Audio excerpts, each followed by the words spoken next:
Agora passaríamos às três oradoras convidadas. Se quiserem podem ficar as três na mesa, ou como desejarem. Como vão ter algumas apresentações. Mas se não quiserem, também aqui.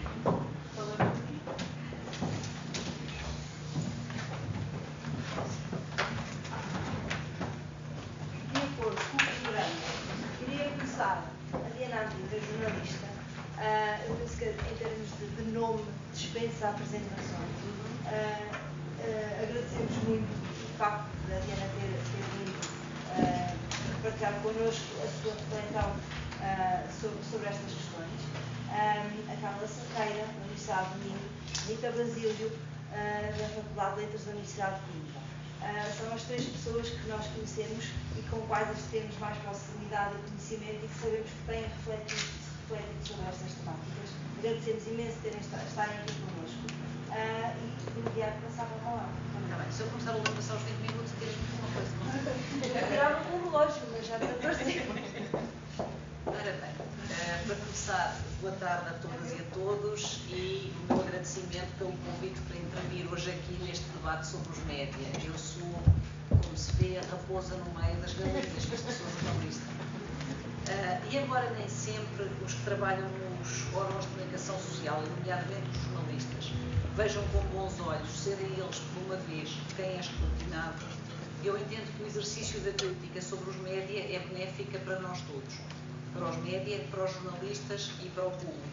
E que todas as iniciativas de análise da produção dos média podem permitir que esses façam melhor o seu trabalho, um trabalho que tem uma importância coletiva evidente e que eu considero indispensável à democracia. E quando digo que façam melhor o seu trabalho, é porque, embora às vezes não pareça, eu não creio que haja, por parte dos média, uma agenda oculta tendo por fim fomentar a discriminação e os estereótipos. Mas creio, e estou perfeitamente convencida, que falta muitas vezes aos média a necessária reflexão crítica sobre o seu próprio trabalho e até, muitas vezes, a humildade de reconhecer os erros cometidos. Muitos de vós poderão ter ainda presente o caso do pseudo-arrastão de julho de 2005, quando diversos órgãos de comunicação social anunciaram que cerca de 500 jovens dos bairros da periferia de Lisboa tinham cometido um gigantesco roubo organizado na praia de Carcavelos. A maior parte deles baseou-se nas mesmas fontes. Sim, Zé Falcão, sei que tens aí o filme. As fontes eram o gerente de um bar que tinha sido quem tinha alertado a polícia quando viu muitos jovens negros na praia e, portanto, concluiu, obviamente eram jovens e negros, ia haver problemas, preconceito evidente, e um responsável policial no local onde ocorrera alertado por esse senhor e que tinha um tal problema com estas pequenas questões de raças que não conseguia determinar como é que havia de falar sobre os negros e dizia assim uma coisa estranha, pessoas com estas características, a reforçar a crença dos jornalistas, que são pessoas muito crédulas quando estão com pressa e quando têm fontes, e eu faço notar que há um problema grave na legislação portuguesa, para que o sindicato, aliás, alertou, que é que, de acordo com a lei de imprensa, salvo erro, artigo 31ª, linha número 4, um jornalista, desde que tenha uma fonte identificada, não é responsável por aquilo que propaga, e imagine-se os perigos que isto pode acarretar. Mas, a reforçar a crença dos jornalistas, havia as fotografias tiradas pelo mesmo cidadão, que lhes atribuiu um significado eivado de conceitos e que veio a verificar-se incorreto. Simplesmente, os preconceitos deste senhor eram idênticos aos preconceitos dos jornalistas, porque não vamos esperar que os jornalistas sejam cidadãos acima de todo o preconceito. Enfim, graças em primeiro lugar ao jornalista Nuno Guedes, do extinto jornal A Capital, e depois ao superintendente da PSD de Lisboa, que corrigiu a primeira versão policial, e também ao vídeo coletivo em que tive o prazer de participar, veio a demonstrar-se que as notícias sobre esse arrastão eram um tremendo erro mediático, que os jovens negros que, a partir das fotografias, tinham sido definidos como ladrões que fugiam com o seu saque, eram afinal jovens a fugir da violência policial com a sua própria mochila e os seus haveres. O curioso é que nenhum dos órgãos, os grandes órgãos de comunicação social, acharam que era necessário corrigir este erro. Em 2005, ainda, uma realizadora francesa, Véronique Bertoneau, veio fazer a Portugal um programa sobre a televisão de Portugal e entrevistou os responsáveis da informação da TVI e da RTP sobre esta questão do arrastão. As respostas foram, a meu ver, muito esclarecedoras. Segundo, então, o diretor da TVI, é possível que tenha havido exageros, algum excesso aqui na TVI, na RTP e na SIC, mas eu prefiro que se cometam exageros a que se faça censura. Portanto, temos de correr esse risco. Não é uma questão de sensacionalismo, é uma questão de fluidez de informação, de velocidade, de vontade de mostrar rapidamente a verdade sobre o que se passa. A verdade sobre o que se passa. O então diretor de informação da RTP explicou, por sua vez, que é muitas vezes a tentação da informação, de cobrir a informação muito em cima, sem preparação e, na realidade, de uma forma muito superficial. Isso não é jornalismo. Assumimos o nosso erro. De facto, analisámos a situação de forma muito excessiva, com a cumplicidade da polícia, que depois se quis desculpar com as televisões, o que é um bocado ridículo, mas cometemos todos esse erro, vimos uma realidade e compreendemos-la mal. Então, porquê é que não corrigiram? Pergunta a Véronique Bertonneau. E segundo ela me disse, porque isto não está no vídeo que fez, ambos explicaram que não faz parte dos hábitos dos jornalistas, dos grandes órgãos de comunicação social, corrigir a informação quando está errada. Aliás, segundo relatou Gonçalo Rosa num artigo chamado O Arrastão de Carcavelos como onda noticiosa, no dia 29 de julho de 2005, ou seja, mais de um mês e meio depois do incidente de Carcavelos, o jornal Meios e Publicidade publicou uma sondagem a editores, coordenadores, chefes de redação e diretores de órgãos de comunicação social nacionais, e mais de metade dos inquiridos defendeu então que os jornalistas não tinham sido manipulados no caso do arrastão, traduzindo a ideia bem enraizada de que, se obedecer a normas profissionais aceitas pela maioria da comunidade, a prática jornalística é autoavaliada com mérito.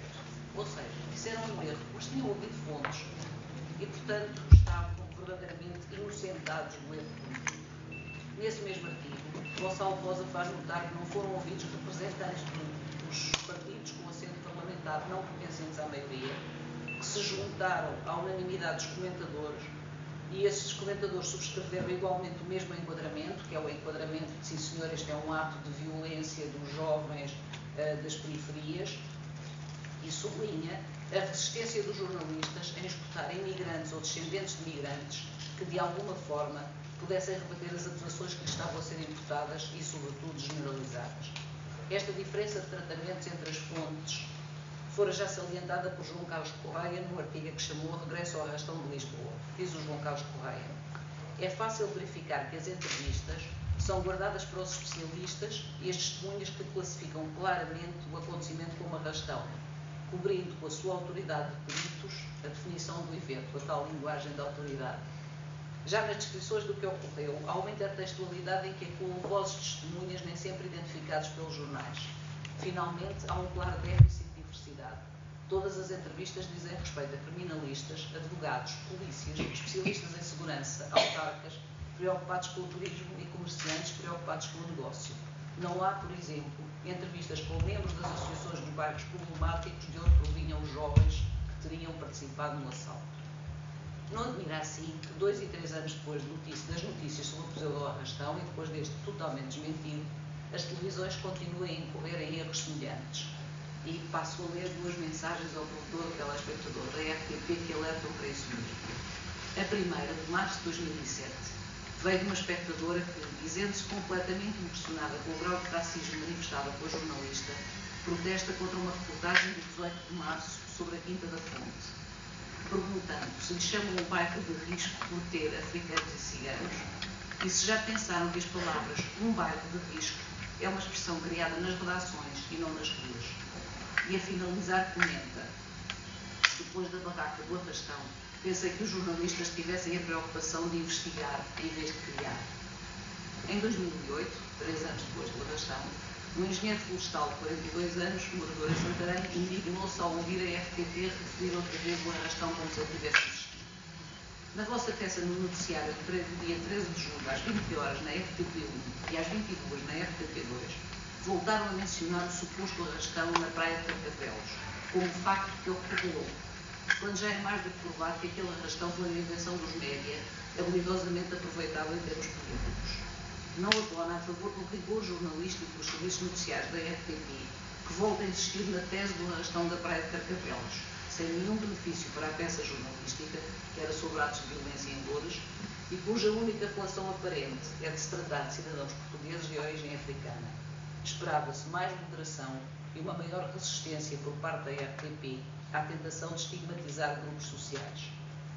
O caso do pseudo-arrastão de Carcavelos se demonstra, como diz Gonçalo Rosa, a tal resistência dos jornalistas a escutar imigrantes ou descendentes de migrantes pode ser em parte explicado por ter apanhado as redações de surpresa e ter causado um efeito de imitação em que, depois da primeira utilização do termo arrastão, tornava difícil a expressão de outra realidade, como aliás a sucedeu perante a reportagem do Nuno Guedes em A Capital, que desmentiu o arrastão pouco tempo no dia seguinte e ninguém ligou rigorosamente nenhum.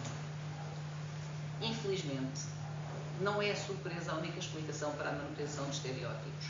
Analisando a forma como a RTP cobriu, e vamos mudar do racismo para o sexismo, como a RTP cobriu em janeiro e fevereiro de 2007 a campanha para o referendo sobre a interrupção voluntária da gravidez, verificaremos a repetição da tendência para ouvir fontes oficiais, a exclusão de determinadas categorias de entrevistados e a utilização como neutra de uma linguagem carregada de significado. Assim, analisando as peças relativas à preparação do referendo emitidas pelo telejornal no mês que o antecedeu, entre 8 de janeiro e 9 de fevereiro de 2007, alguns aspectos saltam imediatamente à vista. A utilização maioritária, 475 vezes contra 86, da palavra aborto, em vez do termo interrupção voluntária da gravidez, que era aquele que era usado na pergunta do referendo. A presença maioritária de vozes masculinas num tema que, tocando toda a sociedade, envolve naturalmente, sobretudo as mulheres, 149 homens, 84 mulheres. A escassez das referências à pergunta-alvo do referendo, que ao longo de todos os telejornais visionados só surge completa por 2 vezes. No que toca à utilização da palavra aborto, não posso deixar de recordar que, muitos anos antes, em 1979, no decurso de uma reportagem sobre a mesma questão, que aliás veio a não ser emitida, foi um dos casos de censura que sofri ao longo do meu tempo na RTP, uma das minhas entrevistadas, que era membro da organização católica Graal, me disse ter-se confrontado com uma ambiguidade curiosa. Mulheres que se afirmavam contra o aborto, mas revelavam ter feito desmanchos. Segundo essa mulher, o desmancho corresponderia ao aborto clandestino a que muitas mulheres se viam forçadas, enquanto que aborto era a palavra usada pela Igreja Católica na sua atitude de condenação. A ser assim, o termo interrupção voluntária de gravidez permitiria precisamente afastar a noção de pecado de uma decisão que se pretendia ver julgada, sobretudo, em termos de saúde pública. Estas mulheres eram mulheres que viviam em bairros da Lata e que confessavam a essa chocada jovem do Graal que pela primeira vez se confrontava com a existência das interrupções voluntárias de gravidez, terem feito dezenas de desmanchos, muitas vezes sozinhas, utilizando aquele velho método do raminho de salsa que causou tantas mortes. A palavra desmancho, que o dicionário Olete Online define como suspensão da gravidez por vontade própria, aborto, não foi nunca utilizada no telejornal ao longo do mês em que eu o acompanhei. Sublinhando, aliás, outra das características da informação produzida, a ausência de vozes de pessoas pertencentes às classes mais desfavorecidas e de mulheres mais idosas, para quem o desmanche foi, muitas vezes, a única solução contra gravidezes sucessivas, impossíveis de suportar por razões económicas e ou de relação familiar. A utilização da palavra aborto foi, aliás, um tema bastante focado nas mensagens ao provedor do telespectador. Em 21 mensagens relativas à votação de 11 de fevereiro de 2007, 6 referem a utilização repetida da palavra, em vez da expressão constante da pergunta que os cidadãos seriam chamados a responder, interrupção voluntária de gravidez. Diz um homem administrativo, é absolutamente indecente como repetidamente nos telejornais dessa estação, os jornalistas, que ele põe entre aspas, referem os grupos contra e a favor do aborto nessa questão do referendo que se aproxima. Que eu saiba, toda a gente é contra o aborto. O que se discute é a despenalização e nunca ser a favor ou contra. Referendo ao aborto não pode ser tolerado como um resumo de referendo à despenalização da IVG. Não é a mesma coisa. Dizer referendo ao aborto é entrar na lógica de não, diz uma mulher, palma. No dia 18, há uma espectadora que interpela o então diretor adjunto de informação. No dia 17 de janeiro, no telejornal das 20 horas, o jornalista José Alberto Carvalho, ao ler uma notícia sobre o referendo à interrupção voluntária da gravidez, referiu mais uma vez o referendo ao aborto. Considero que esta referência é tendenciosa e induz em erro em relação ao conteúdo do referendo. No conteúdo apresentado, falta o rigor e a isenção indispensável ao serviço público de televisão. Uma mulher de quadro superior. Fui verificar a ocorrência dos dois termos nas legendas que acompanhavam as notícias e reportagens relativas ao referendo sobre a despenalização da IVG, nos textos de lançamento, aqueles que normalmente na RTP se chamam pivôs, e nos textos off, aqueles que acompanham as notícias lidas pelo jornalista, e nas intervenções dos protagonistas das notícias, em que nós chamamos vivos. Portanto, nas legendas era utilizado 89 vezes o termo aborto contra 3 vezes interrupção voluntária de gravidez. Nos pivôs, 114 aborto, 18 interrupção voluntária de gravidez. Nos offs, 120 vezes aborto, 36 interrupção voluntária de gravidez. Nos vivos, 152 contra 29. Portanto, no fundo, foi sistematicamente utilizada uma palavra teoricamente neutra, que até tem a desculpa de que é mais fácil de dizer e mais fácil de escrever numa legenda aborto que interrupção voluntária de gravidez, mas que todos nós sabemos que estava carregada politicamente. Aliás, nenhuma palavra é neutra, todas as palavras têm um significado e têm uma utilização, e ao usar, sabia-se perfeitamente que estava a favorecer um dos lados, mas foi sempre utilizado como uma palavra neutra. E eu cito a este propósito sobre a neutralidade das palavras o Bakhtin. Na língua não há nenhuma palavra nem nenhuma forma neutras que não pertençam a ninguém. Toda a língua é dispersa, atravessada por intenções e acentuada. Para a consciência que vive na língua, esta não é um sistema abstrato de formas normativas, mas uma opinião heterológica concreta sobre o mundo. Cada palavra tem a marca da profissão, do género, da corrente, do partido, da obra particular, do homem particular, da geração, da idade, do dia e da hora. Cada palavra tem a marca do contexto e dos contextos em que viveu a sua vida social intensa. Todas as palavras, em todas as formas, são habitadas por intenções.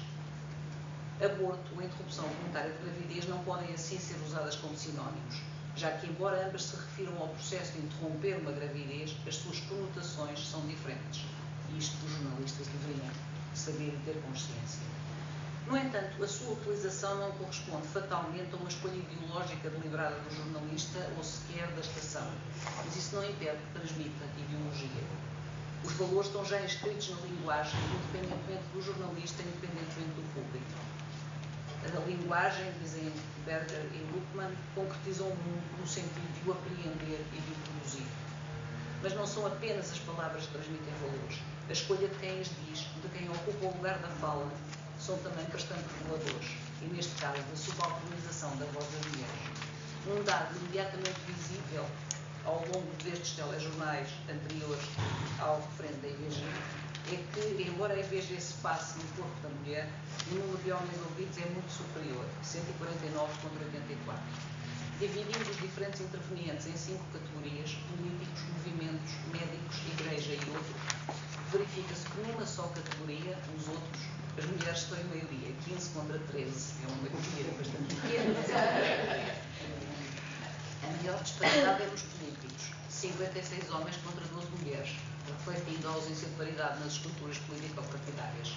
Nos movimentos era uma diferença, apesar de tudo, mais equilibrada, 45 homens, 42 mulheres. Curiosa foi a predominância de intervenientes do género masculino numa profissão cuja feminização se vem acentuando, a médica. Em janeiro de 2001, segundo a Ordem dos Médicos, havia em Portugal cerca de 34.500 médicos inscritos, 43% dos quais do sexo feminino.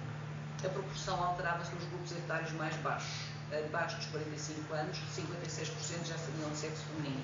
E abaixo dos 35, a diferença era ainda muito maior, 62% de médicas. Um estudo levado a cabo em 2003 apontava para uma percentagem de 69% de estudantes do sexo feminino em medicina.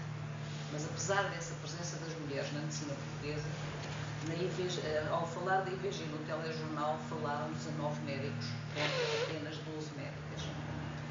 Não seria já nada surpreendente, obviamente, que entre as vozes da Igreja Católica predominassem os homens, 16 contra 3, visto serem os homens que formam a hierarquia da Igreja.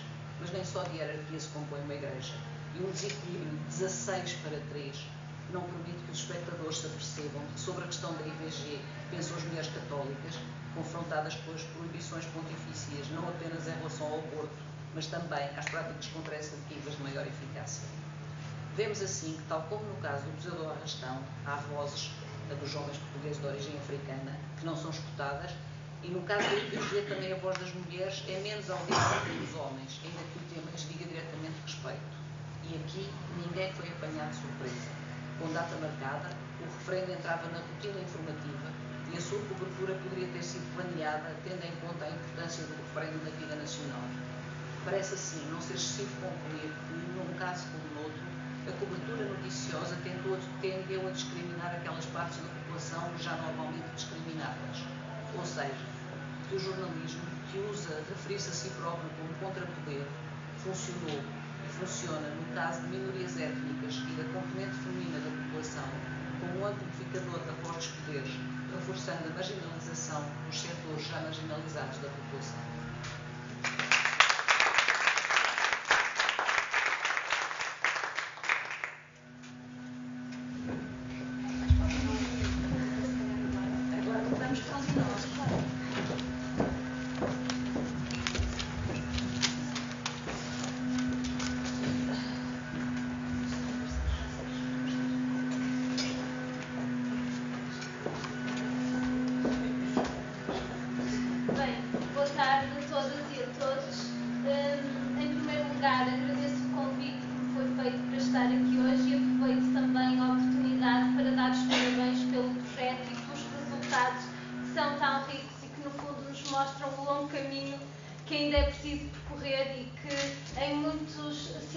Vão muito ao encontro daquilo que eu também tenho procurado refletir nos últimos anos.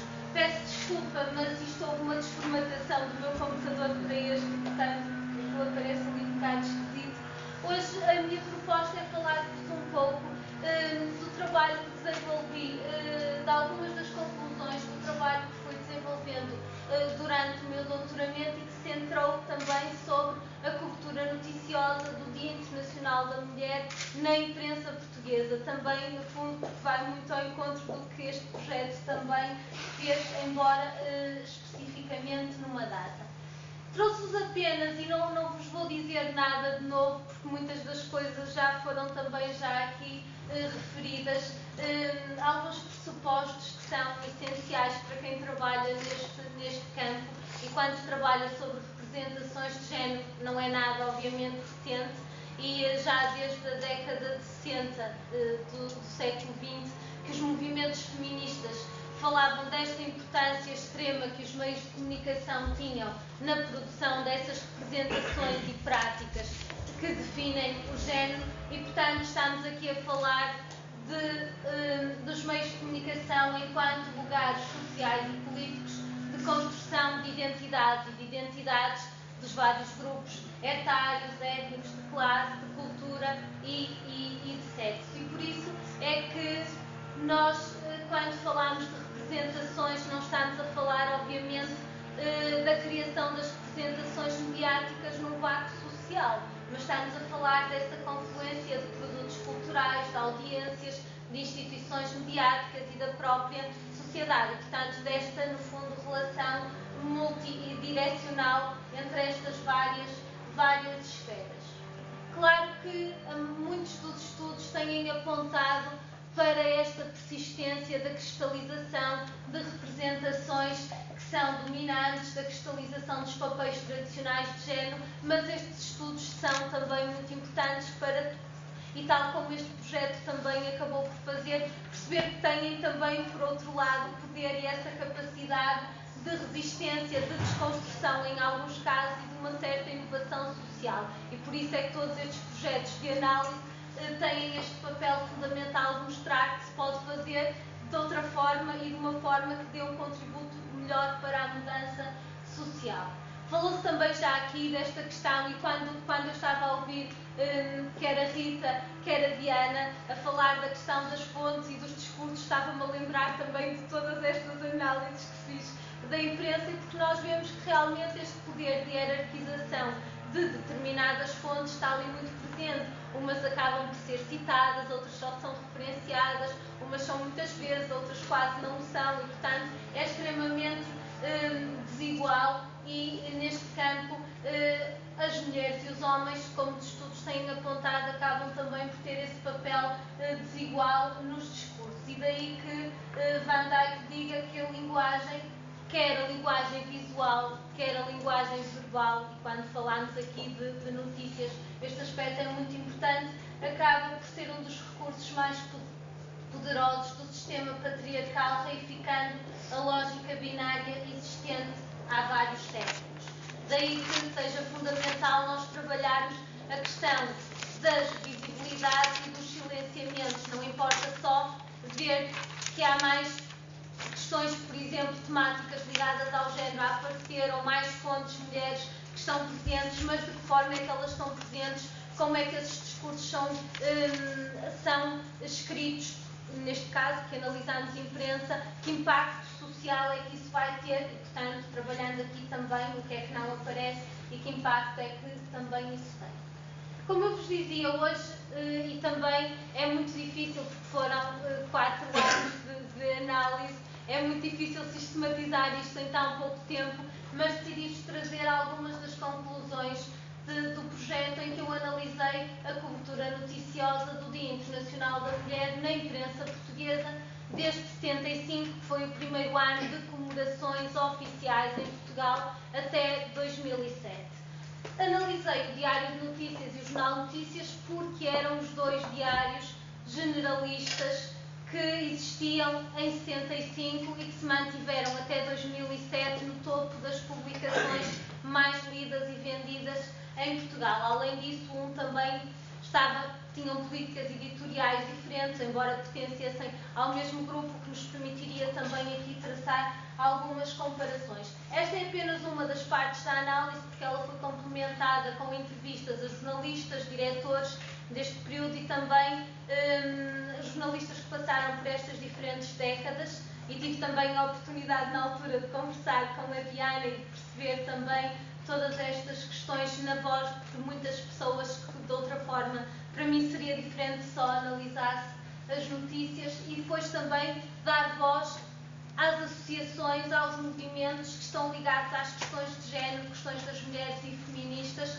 e perceber se faziam iniciativas no âmbito do Dia Internacional da Mulher, se não faziam, se isso tinha visibilidade ou não tinha. Hoje o que vos trago aqui tem a ver apenas com a análise da parte da imprensa, em que foram analisadas 640 edições, totalizando 727 artigos nestes 2 jornais. Se nós repararmos neste gráfico, e eu não trouxe apenas conclusões gerais, não, e se quiserem consultar é só colocar na internet, está disponível online o estudo, portanto podem depois consultá-lo se tiverem interesse. Vemos que existiu uma cobertura, todos os anos da efeméride, ela teve visibilidade nestes jornais, e até há um número bastante grande de notícias. Nas 2 primeiras décadas mantém-se mais ou menos constante, na última década é crescente. No entanto,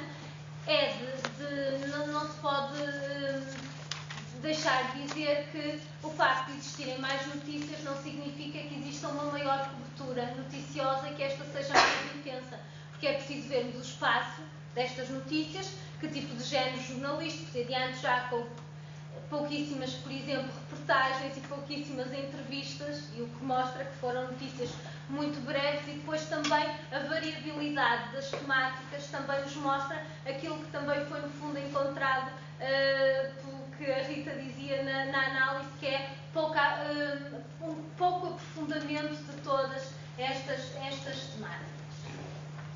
Algumas das conclusões têm a ver, se pensarmos nos tipos de correntes que aparecem mais nestas peças noticiosas no âmbito da efeméride. Vemos que a corrente feminista liberal é aquela que tem maior expressão nas notícias. E porquê? Porque é aquela que tem um ideário que tem um maior consenso público. E, portanto, as notícias vão muito ao encontro das mudanças em termos dos normativos legais, mas muitas vezes não problematizam sequer as transformações ou não que isso pode ter em termos das dinâmicas sociais. Vemos que, por exemplo, a corrente radical só aparece em momentos muito particulares, como, por exemplo, no caso das campanhas pela interrupção voluntária da gravidez, mas mesmo assim, qual é o peso aqui? Qual é o enquadramento que é dado? É muito dentro da corrente liberal, que é a mudança na lei, e não das questões de debate das questões sexuais e reprodutivas. Depois, no caso da corrente, por exemplo, socialista marxista, vemos que ela só aparece nos primeiros anos de análise, tipo 75, 76, porque é ligada à convulsão social da época e às manifestações em que se considerava que as mulheres eram um subproletariado. E, portanto, só aparece aí essa referência. A partir daí, ela acaba por não ter grande expressão.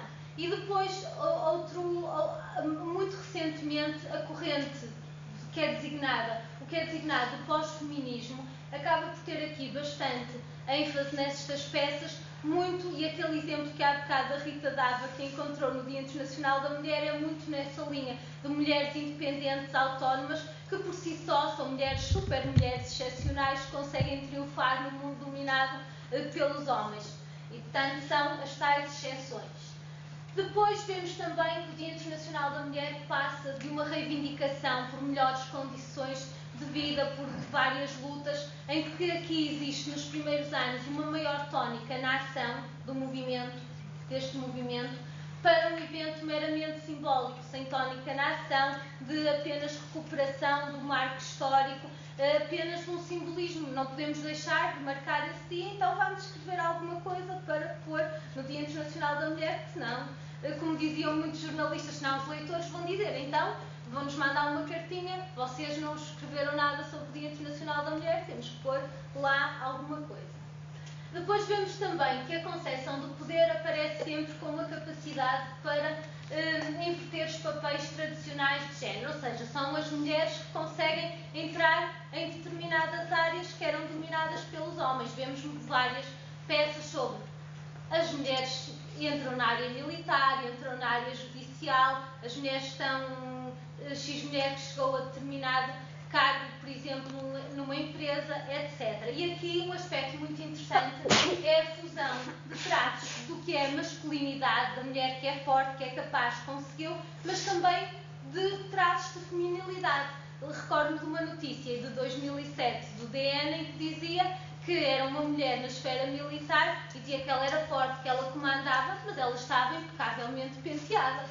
E, portanto, tudo isto aparece muito nos discursos e é algo que é constante ao longo das 3 décadas. Depois vemos também que esta visão dicotómica e essencialista do mundo é muito presente, porque os homens aparecem sempre pelo que fazem, como agentes, mas as mulheres é apenas pelo que são. E aqui há também uma dicotomia, que as mulheres ou são vítimas, são as coitadinhas, a narrativa da coitadinha, vítima do seu destino, da sua fatalidade, e muito recentemente ligada à violência doméstica, que é aquilo que acaba por ter maior expressão, ou então são mulheres fantásticas, excepcionais, aquelas, casos muito, e aí muito ligada à retórica da meritocracia, porque não se debatem os problemas e as assimetrias estruturais, mas são elas que sozinhas, individualmente, conseguiram triunfar, estão lá no auge. Depois vemos também que as mulheres aparecem como um grupo homogéneo. Isto aparece muito, nunca se fala mulheres, no plural, não se fala da sua diversidade, da singularidade de cada mulher. Por exemplo, não se dá espaço às mulheres mais idosas, às mulheres negras, às mulheres portadoras de deficiência. Não se debate essa tal diversidade. Fala-se sempre como se fosse a mulher, um grupo homogéneo, todas estão dentro de uma caixinha e são de determinada forma. Depois, outro aspecto é que elas aparecem muito, quer no texto, quer na imagem, nas imagens, nas fotografias. Isto é particularmente relevante, indissociáveis da noção do corpo feminino, onde se dá grande destaque à imagem e aos aspectos estéticos delas.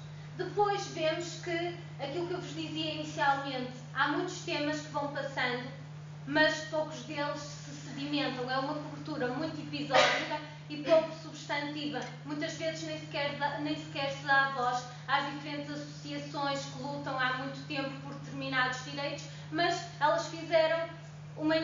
qualquer, enviaram um comunicado e, portanto, vai-se fazer referência a esse comunicado ou a esse evento num ou dois parágrafos. Depois também verifica-se o desigual acesso das organizações da sociedade civil ao espectro jornalístico nestes dois jornais. Porquê? Porque ao depois verificar, fazer um mapeamento de quais eram as associações que apareciam e ao entrevistar as associações e elencar as que existiam desde 75 até 2007, foi verificar que muitas existiam e não tinham qualquer visibilidade e faziam todos os anos e chegaram a mostrar os comunicados e etc. e não conseguiam. Porquê? Porque há temáticas que acabam por ter muita maior visibilidade do que outras e, por exemplo, todas as temáticas que nos anos 70 tinham expressão, por exemplo, ligadas ao movimento pelas trabalhadoras, etc., por questões ligadas mais associadas aos sindicatos, nos últimos tempos não têm expressão alguma e dá-se muito mais ênfase, por exemplo, às questões da violência doméstica.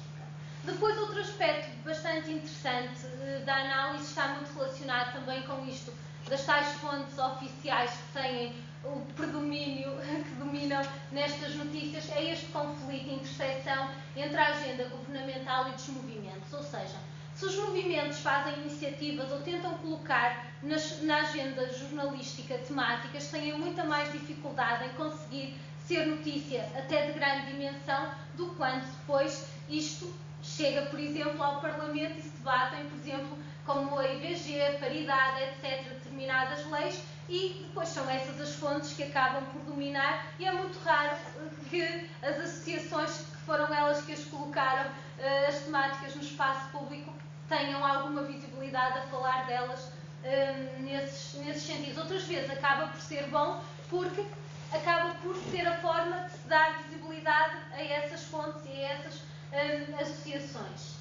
E por isso nós vemos que, apesar de haver aqui uma panóplia de temáticas que vão surgindo, elas surgem de uma forma muito reduzida e, portanto, acabam por não se discutir as reais condições de desigualdade em que se vive hoje em dia, em que as mulheres vivem e a diversidade de mulheres. E, portanto, isto acaba por, quando se partiu para a análise, porque analisar o Dia Internacional da Mulher? Porque poderia funcionar como uma alavanca jornalística, já que os estudos vêm apontando que no dia-a-dia há muita dificuldade em se conseguir marcar a agenda, estas temáticas, porque existe, não é, uma constante, um constante envio de informação de vários temas, de vários grupos, de vários movimentos, e neste dia poderia ser uma oportunidade para se dar maior ênfase, para se ter uma maior visibilidade e com mais substância, com mais aprofundamento, que acaba por, ao longo destas 3 décadas, não se verificar nestes dois jornais. Daí que eu me questiono se isto é o fim ou o início do caminho. Porquê? Porque, no fundo, nós verificamos aqui que aparece que o que é visível nestas notícias, sobretudo nos últimos anos, é que existe uma espécie de ilusão de igualdade. Parece que já tudo foi conquistado, que as questões legais já estão almejadas e, portanto, não vale a pena, isto não tem grande interesse e, por isso, vamos só marcar, como eu vos dizia há bocado, simbolicamente o dia. E por isso é que as representações que são dominantes, elas reproduzem os modelos assimétricos de género. Mas, nos últimos anos, claro que algumas que invertem esses papéis tradicionais e que são mais inovadoras e que os tentam desconstruir, vão aparecendo, mas são muito ténues comparadas com aquelas que continuam a cristalizar os tais modelos assimétricos. E por isso nós aqui poderíamos falar do quê? Daquilo que os autores chamam de sexismo inibido, novos sexismos, retrossexismo, há várias designações, mas que no fundo o que nos querem dizer? Querem-nos dizer que, através de uma linguagem que é aparentemente mais igualitária, estes discursos, no fundo, em termos de substância, pouco mudam e, portanto, acabam por nos veicular estas mensagens que continuam a transmitir modelos assimétricos de género. E por isso é que eu vos deixava para refletir aqui algumas questões. Uma delas relacionada com a responsabilidade social dos média e neste papel que eles têm importante na veiculação de mensagens mais diversas e mais inclusivas relativas aos diferentes grupos sociais. Depois também esta importância de integrar esta perspectiva de género. Quando eu falo da perspectiva de género, gosto sempre de a ver como esta perspectiva interseccional, de cruzamento dos diferentes eixos da opressão, cruzando com orientação sexual, classe, idade, etc., questões étnicas, todas estas opressões têm que ser perspectivadas e muitas vezes elas acabam por ser silenciadas.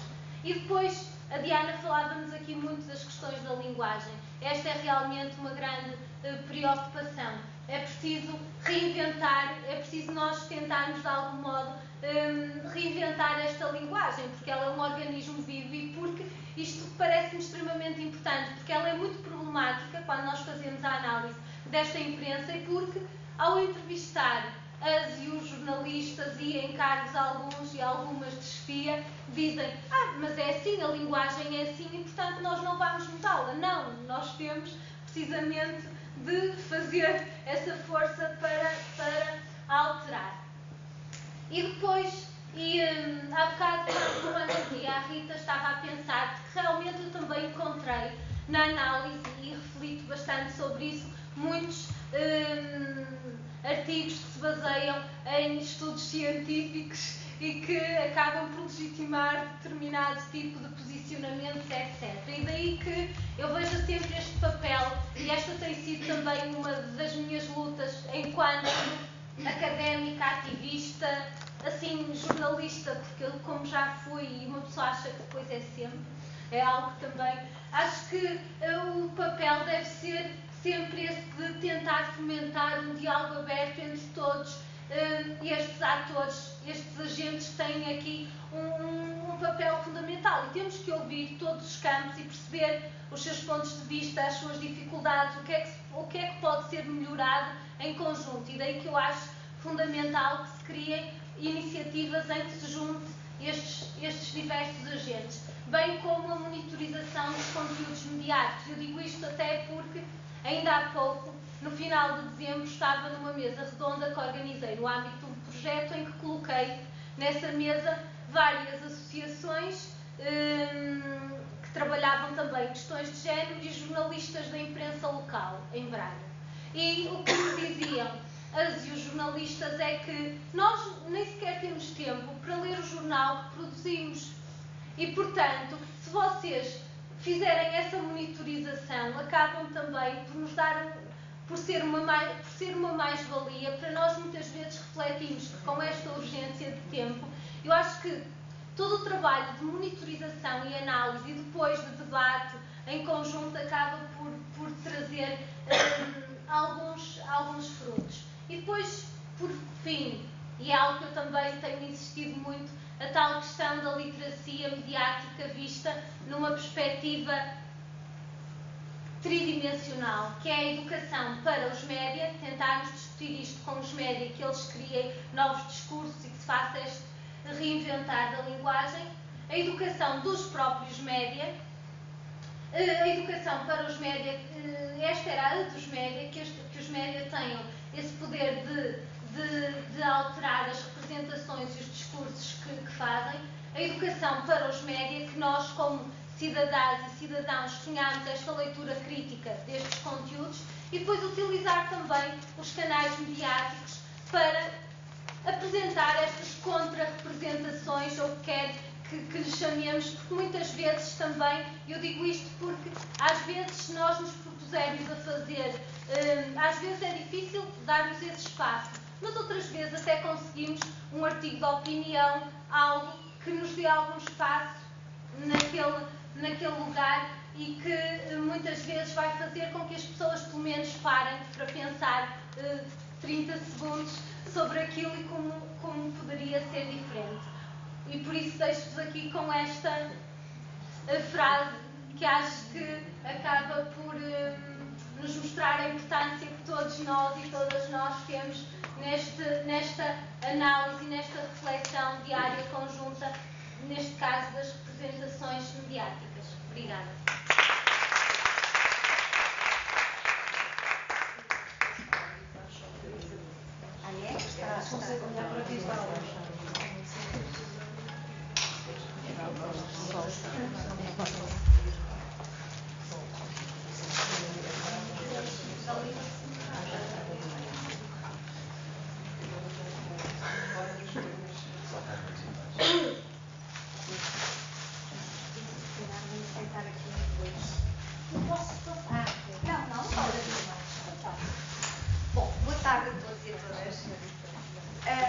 Permitam que agradeça o convite para estar aqui hoje neste encontro de divulgação de resultados do Dispersal de Partilha, da professora Carla Duarte, claro.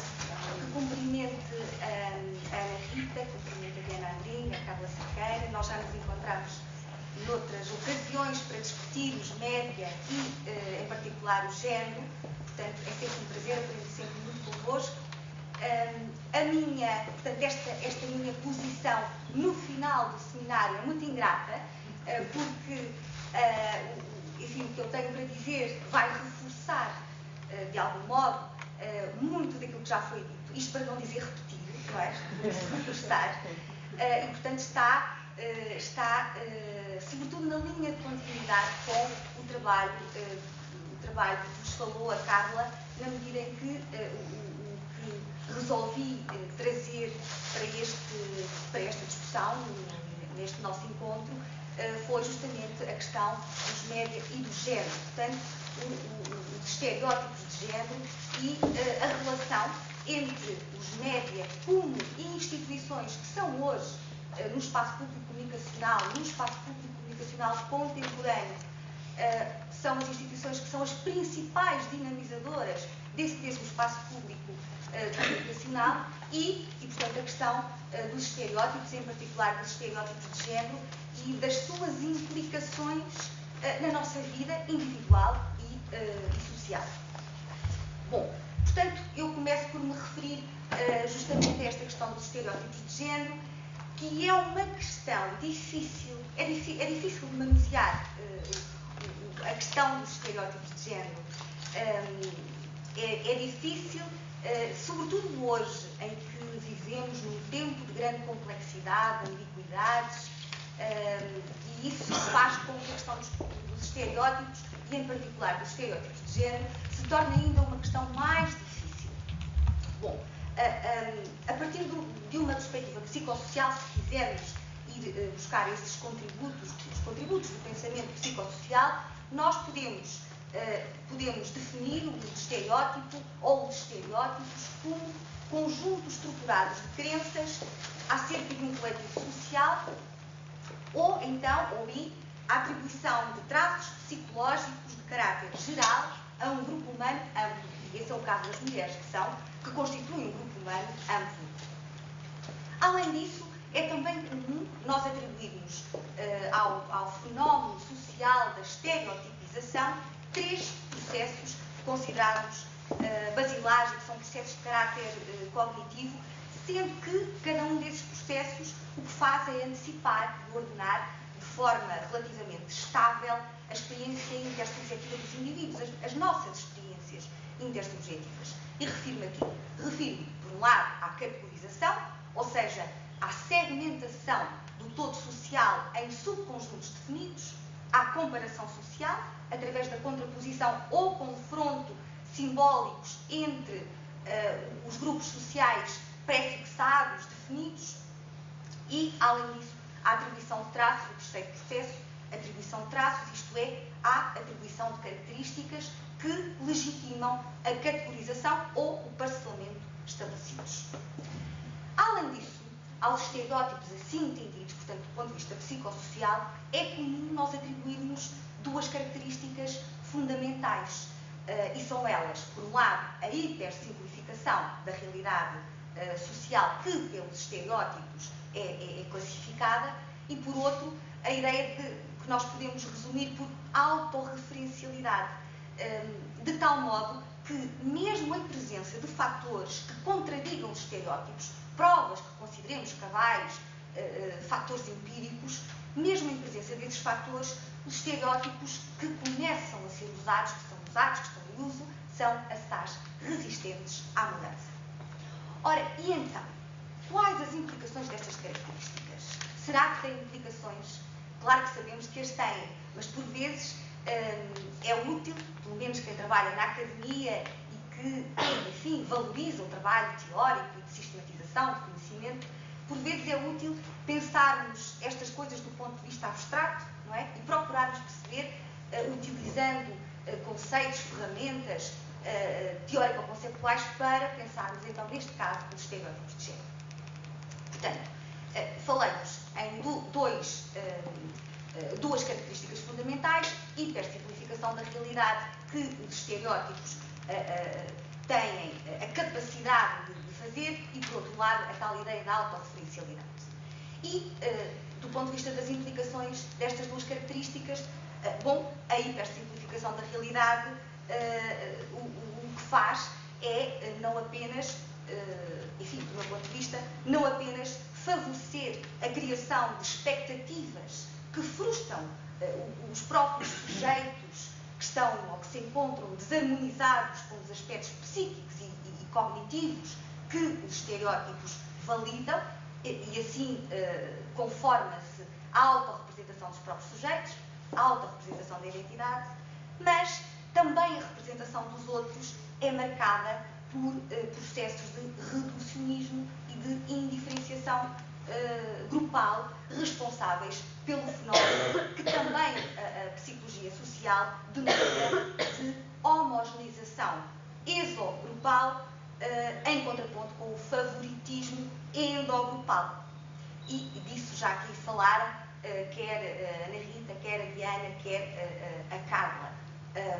O que significa que, sem prejuízo, como alguns entendem, como alguns autores e algumas autoras entendem, sem prejuízo de os estereótipos poderem favorecer uma espécie de descomplexificação da realidade, porque nos ajudam a categorizar essa realidade, o que os estereótipos fazem, e que é profundamente, enfim, negativo na nossa vida social, é contribuir para que permaneça entre nós a estereotipia, o discurso preconceituoso, a intolerância, enfim, aspectos que, como eu dizia, já aqui foram referidos pelas intervenções anteriores.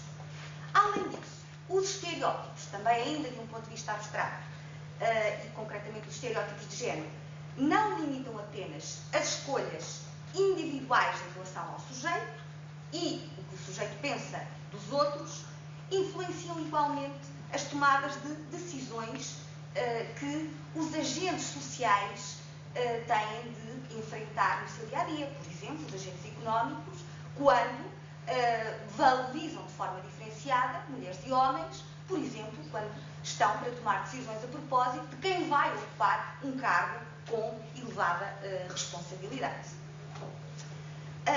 Bom, isto a propósito dos estereótipos de género e da tentativa de pensar um bocadinho mais, enfim, pensar os estereótipos do ponto de vista psicossocial, portanto, pensar os estereótipos a partir de uma perspectiva mais abstrata. Do ponto de vista da relação entre estereótipos de género e média,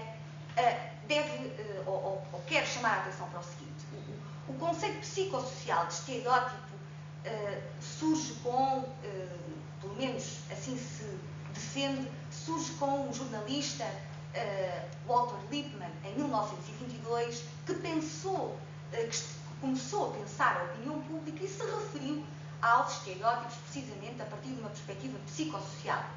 E, de facto, talvez não fosse por acaso, porque o contexto socio-histórico que envolve o trabalho de Lippmann é justamente o contexto da emergência da sociedade de massas e da importância crescente do papel dos média no tal espaço público comunicacional, hoje muito mais abrangente, globalizado e também complexificado, lá está. Ora, desde que a preocupação com os estereótipos disseminados pelos média, porque obviamente os estereótipos não nasceram com os média, os estereótipos têm origens longínquas que se confundem, como às por vezes se defende, com as próprias origens da sociedade. Contudo, é de facto esse contexto que eu acabei de referir que justifica as inquietações, as preocupações com a disseminação dos estereótipos por parte dos média. E, em particular, a pesquisa feminista dos média, a pesquisa feminista em comunicação, tem revelado preocupações, como também já aqui foi dito, com a disseminação dos estereótipos pelos meios de comunicação social e pelos média em geral, e em particular dos estereótipos de género, claro está. Ora, a pesquisa feminista dos média tem-se preocupado, tem-se ocupado da crítica, à forma como os conteúdos mediáticos subrepresentam as mulheres. Eu estou a falar em subrepresentação. Ainda há pouco a Carla falava em silenciamento. Enfim, estamos a utilizar formas distintas de nos referirmos ao mesmo fenómeno: subrepresentação, invisibilidade, silenciamento das vozes das mulheres. Mas também se tem ocupado da crítica à forma como as mulheres são projetadas, justamente através dos estereótipos de género, pelos quais são frequentemente representadas como objetos em vez de sujeitos participantes ativos em determinados papéis sociais, algo que também já aqui foi dito pelas anteriores colegas que falaram anteriormente.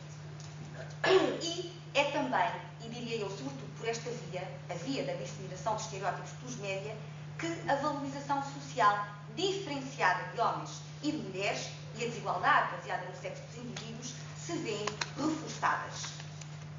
Claro que aqui há que chamar a atenção para a importância do conceito de género. Isto também do ponto de vista abstrato.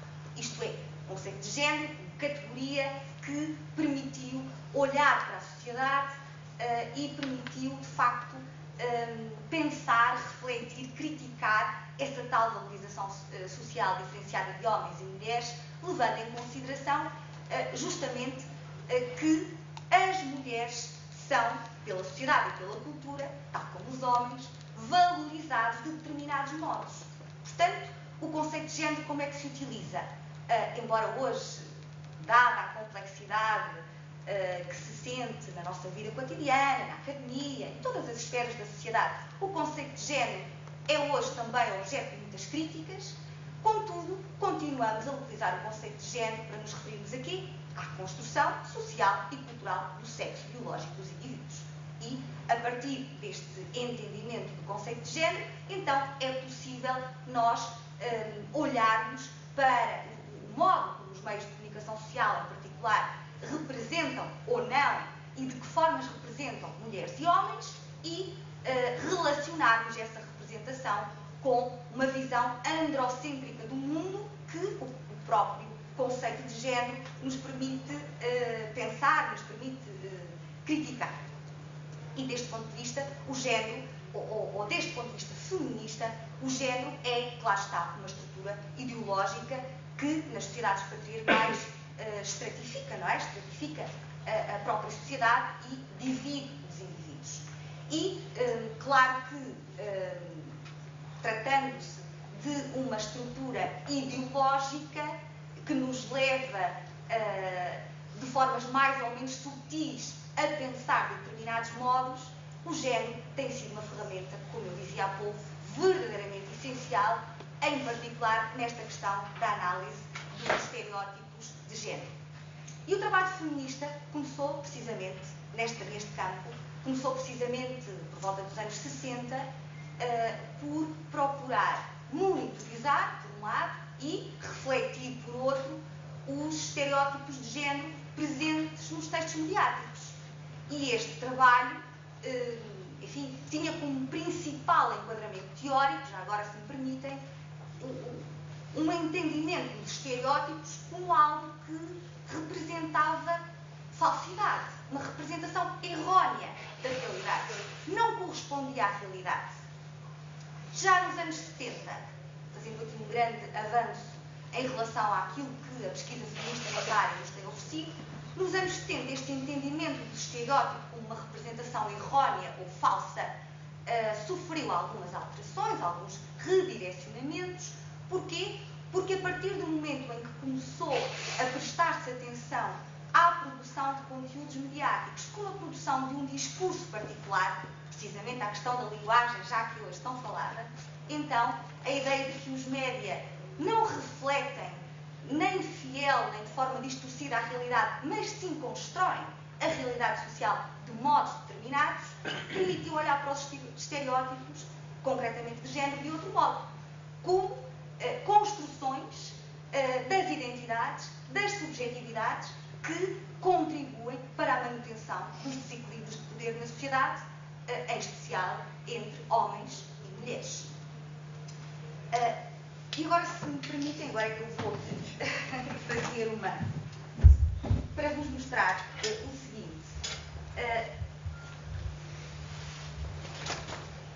A preocupação com os estereótipos de género é uma preocupação que se manteve se mantém desde os anos 60, mas é uma preocupação que não existe, na solidão. Isto é, esta preocupação ou é acompanhada por uma outra preocupação igualmente importante, que é a preocupação com a invisibilidade, como já aqui disse, como já cometi, para o que foi dito pelos meus colegas. Bom, então, é de facto interessantíssimo nós olharmos para os estudos de largo espectro que têm sido feitos nos últimos anos, designadamente para o estudo do Global Media Monitoring Project, que é, um estudo, lá está, de largo espectro, que se baseia na monitorização, na análise do conteúdo dos meios de comunicação social num número elevadíssimo de países e que procura precisamente analisar a visibilidade ou invisibilidade de mulheres e homens nas notícias, portanto estou agora a referir particularmente ao discurso jornalístico, e por outro lado procura analisar de que modos mulheres e homens são representados nas notícias. Ora, se nós olharmos para esta representação dos resultados do estudo de 2005, devo dizer que este projeto existe desde 95, os dois últimos, e portanto é feito 5 em 5 anos, os dois últimos estudos contaram com a participação portuguesa, uma equipa da Faculdade de Letras, onde eu trabalho, participou neste projeto, desde que Portugal entrou no estudo, e em 2005, e reportando maus resultados globais deste projeto, nós continuamos a verificar uma presença das mulheres nas notícias plena de assimetrias relativamente à presença de homens. Porque, de facto, o que eu quis representar com esta imagem é o seguinte: para cada notícia publicada em que o protagonista ou a protagonista foi uma mulher, foram publicadas 5 cujos protagonistas ou cujo protagonista de facto era um homem. E esta assimetria é de facto merece ser trazida à discussão, porque efetivamente desde os anos 70, década mundial das Nações Unidas das mulheres, 75 começam a aparecer documentos preocupados com a questão das mulheres e os média. E nós continuamos a ter acesso a estes estudos internacionais de largo espectro que continuam a revelar uma situação em matéria de assimetrias, de desigualdades no discurso dos média que nos deve fazer parar para refletir, e daí que o projeto que realizaram é de facto, está de parabéns, e congratulo-me por se continuar a insistir neste tipo de trabalhos de monitorização do desempenho mediático, digamos assim. Se nós quisermos reportar-nos a um outro aspecto, isto é, ao aspecto ou à questão, responder à questão, mas então e quando as mulheres estão presentes como protagonistas, de que temáticas é que se falam? Quais são os temas que são trabalhados? E, efetivamente, os temas não são, por exemplo, da política formal. Os temas em que as mulheres aparecem nas notícias como protagonistas são, em primeiro lugar, a temática celebridades, portanto estou a referir-me a famosos, do cinema, do teatro, música, etc, etc. Depois, no polo oposto, curiosamente, temos uma representação das mulheres como protagonistas e como pessoas anónimas, portanto, no polo oposto, porque de facto estas duas categorias, celebridades, pessoas anónimas, estão respectivamente em primeiro e segundo lugar do ponto de vista da presença das mulheres como protagonistas das notícias, e em terceiro lugar a temática é a temática da vitimização, portanto, das mulheres como vítimas, o que efetivamente também nos diz muito acerca da valorização social de homens de homens e de mulheres. Devo dizer ainda o seguinte a propósito deste tipo de estudos, deste tipo de monitorização, e é isso que também me importa aqui deixar claro, reforçando aquilo que já foi dito, que é a ideia da necessidade de nós efetivamente escrutinarmos com regularidade o trabalho dos médios.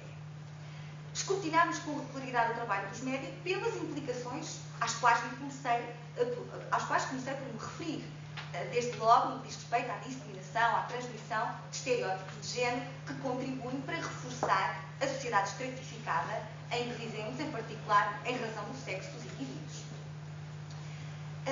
E se nós nos dedicarmos, como este projeto fez e outros fazem, e este Global Media Making Project a que me referi, se fizermos esse trabalho de análise, vamos também rapidamente perceber que os dois problemas essenciais, e repito aquilo que já disse, são, por um lado, a invisibilidade das mulheres e, por outro, essa visibilidade condicionada. E condicionada a quê? Condicionada a constrangimentos que, e a Diana há bocadinho falava sobre isso, constrangimentos que nós temos de entender como sendo constrangimentos decorrentes dos próprios modos de funcionamento das instituições mediáticas.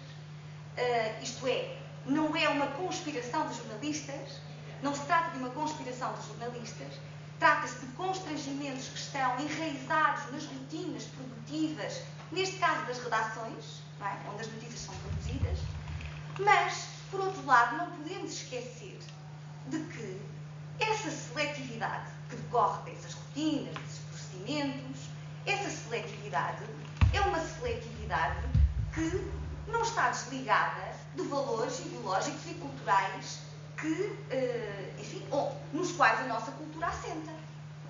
Porque se há opções a tomar, se os médias são altamente seletivos, se há opções a tomar, porquê é que são sempre as mesmas opções que são tomadas e não outras mais emancipatórias, mais inclusivas, que permitam, o desenvolvimento de uma sociedade mais tolerante, se quiserem. Ora, só para vos dar agora a ideia de,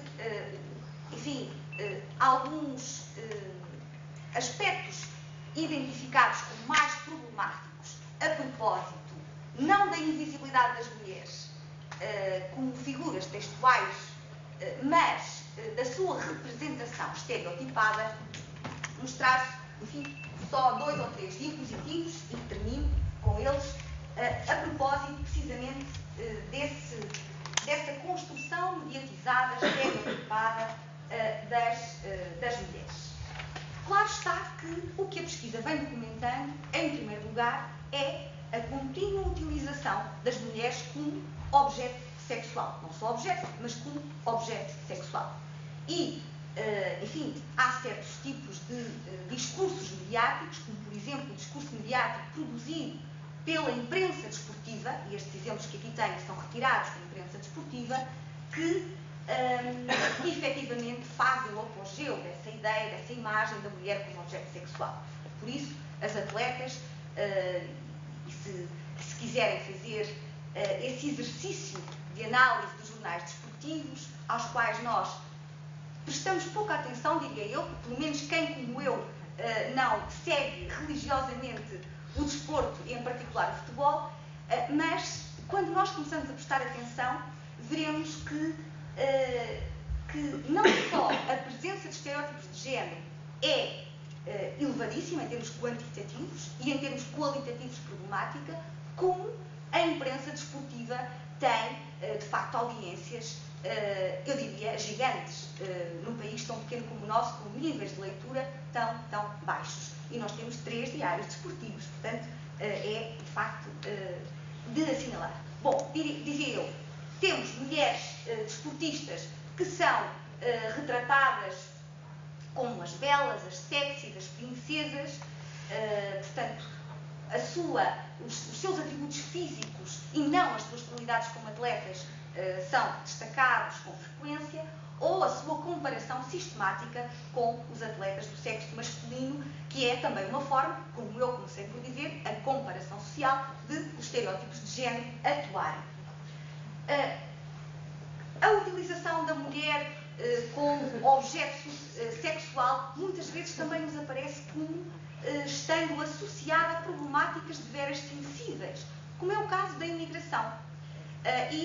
Por isso, encontramos com alguma frequência nos últimos tempos capas como esta da Focus, que não, aparentemente, enfim, trata com despudor essa exploração da sexualidade feminina cruzada, não é, com a exploração de outra problemática, que é a problemática da mobilidade de pessoas e que, do ponto de vista também da segregação, é algo que nos deve preocupar. Outro aspecto também que com muita frequência é documentado pela pesquisa é a perda de autonomia individual das mulheres como sujeitos com individualidade própria. Isto é, com frequência, os média oferecem-nos descrições das mulheres como companheiras de, viúvas de, mulheres de, namoradas de, e num fenómeno que claramente reduz, não é? Reduz a autonomia das mulheres, ou então a utilização, também muito frequente, devo dizer, de neologismos, por referência a uma figura masculina, como é o caso desta capa do falecido 24 Horas, que utiliza Santa Neto numa clara associação com Pedro Santana Lopes, um político português, para quem não conhece. Claro que na política formal a realidade, enfim, não é muito diferente. Nós também encontramos documentada entre nós e, enfim, na pesquisa internacional, formas de, mais uma vez, os média escrutinarem, neste caso, as figuras femininas, não pelas suas qualidades como mulheres estadistas, como mulheres políticas, mas pelas suas qualidades como mulheres, como mães, como a sua sensualidade, a sua elegância. Daí, por exemplo, a ex-ministra da Cultura, também numa capa do falecido 24 Horas, tenha sido aqui e em tantos outros sítios tratada como a mulher bonita do governo. Daí também que Angela Merkel tenha, na boca de muitos comentaristas, tenha vindo a ser apelidada como a bola de Berlim, ou então, como nesta peça da Silly Season do DN, dá para ver, suponho, a imagem, nós vimos a Assunção Esteves, portanto, a atual Presidente da Assembleia da República Portuguesa, que foi espreitada, não é? Se lerem a notícia, foi espreitada pelo DN de biquíni na praia. Bom, claro que esta estereotipia, muito pouco sutil nestes casos, enfim, é uma forma de os médias escrutinarem, neste caso, as mulheres, escrutinarem de um ponto de vista profundamente ofensivo, negativo, muito pouco emancipatório, e, portanto, isso deverá enfim, criar-nos uma consciência aguçada de também nós escrutinarmos os média. E digo eu que já passei pelo jornalismo também durante alguns anos e não sei se direi como a Carla, que ainda me sinto jornalista, mas sinto-me pelo menos com direito de escrutinar os média. Isso, sinto-me com direito de escrutinar os média. E para quê? E terminarei com isto. Para quê? De facto, porque cabe também aos média, por outras palavras, construir uma sociedade mais solidária e justa, não é? E para isso também devemos, e já alguém aqui disse hoje, e eu considero essa tarefa muito importante, chamar os média, evocar a responsabilidade social dos média, para quê? Para nos ajudarem a combater o sexismo, para contribuírem para minorar, para reduzir o desequilíbrio social, económico, político, etc., entre os indivíduos, entre homens e mulheres, e, claro, ajudar-nos a construir uma sociedade mais equitativa, como eu dizia, mais solidária e justa. E, portanto, é muitíssimo relevante o trabalho o projeto que desenvolveram veio trazer, os contributos que veio trazer, e as publicações serão seguramente muito importantes para que esses contributos não se percam, não é? Para que fiquem concentrados. E mais uma vez foi um gosto estar aqui convosco. Muito obrigada.